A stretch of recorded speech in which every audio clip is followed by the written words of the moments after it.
ये राष्ट्रपति पद की प्रबल दावेदार द्रौपदी मुर्मू का उड़ीसा स्थित पहाड़पुर गांव है और गांव की सीमा से करीब 2.5 किलोमीटर अंदर ये श्याम लक्ष्मण शिपुन उच्च प्राथमिक आवासीय विद्यालय।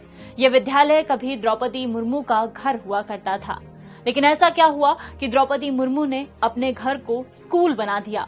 जवाब है 4 साल के अंदर इस घर ने 3 शोक झेले। 2010 से 2014 के बीच उनके 2 बेटों और पति की मौत। देखिए द्रौपदी मुर्मू की लाइफ की ट्रेजेडी और उससे उबरने की पूरी कहानी। उनकी लाइफ में पहली ट्रेजेडी हुई 1984 में, जब उनकी 3 साल की बच्ची की अचानक मौत हो गई। गांव में कोई भी इस बात का जिक्र तक नहीं करता।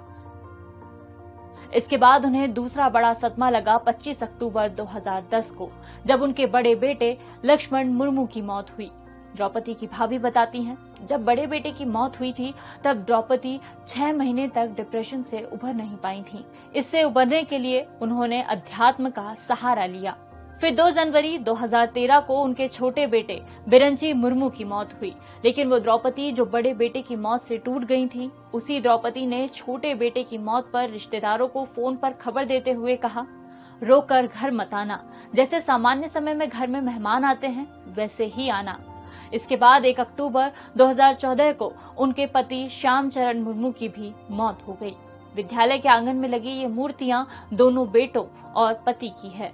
जब बड़े बेटे की मौत हुई तो द्रौपदी बिल्कुल टूट गई थी, लेकिन छोटे बेटे की मौत के वक्त उन्होंने दृढ़ता से हालातों का सामना किया। मदद मिली मेडिटेशन से। इस बारे में रायरंगपुर में ब्रह्म कुमारी संस्थान की मुखिया ने दैनिक भास्कर को बताया, जब बड़े बेटे की मौत हुई थी तो द्रौपदी अंदर से हिल गई थी।